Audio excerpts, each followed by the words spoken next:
Money plant வெறும் ஒரு செடி மட்டுமல்ல, அது நம் வீட்டிற்கு நிறைய நல்ல விஷயங்களை கொடுக்கிறது.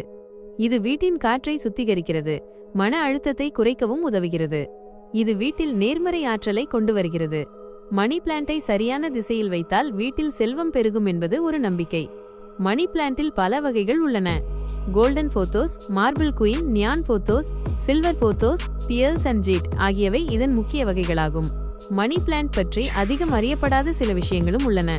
மணி பிளான்ட் இரவில் ஆக்சிஜனை வெளியிடுகிறது, எனவே அதை படுக்கை அறையில் வைப்பது நல்லது.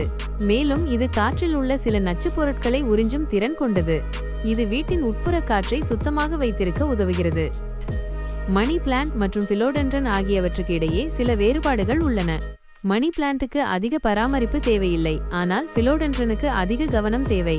மணி பிளான்ட்டுக்கு நேரடி சூரிய ஒளி தேவையில்லை, ஆனால் பிலோடென்ட்ரனுக்கு சூரிய ஒளி அவசியம். அறிவியல் ரீதியாக மணி பிளான்ட் அரேசிய குடும்பத்தைச் சேர்ந்த எபிப்ரெம்னம் ஆரியம் என்ற இனமாகும். பிலோடென்ட்ரனும் அதே குடும்பத்தைச் சேர்ந்தது என்றாலும் அது ஒரு தனித்துவமான இனமாகும். எனவே அவற்றுக்கிடையே மரபணு ரீதியான வேறுபாடுகள் உள்ளன. மணி பிளான்ட் செல்ல பிராணிகளுக்கு விஷத்தன்மை கொண்டது. இதை சாப்பிட்டால் வாய் எரிச்சல் மற்றும் வயிற்று வலி ஏற்பட வாய்ப்புள்ளது. எனவே செல்ல பிராணிகளிடமிருந்து இந்த செடியை விலக்கி வைப்பது நல்லது.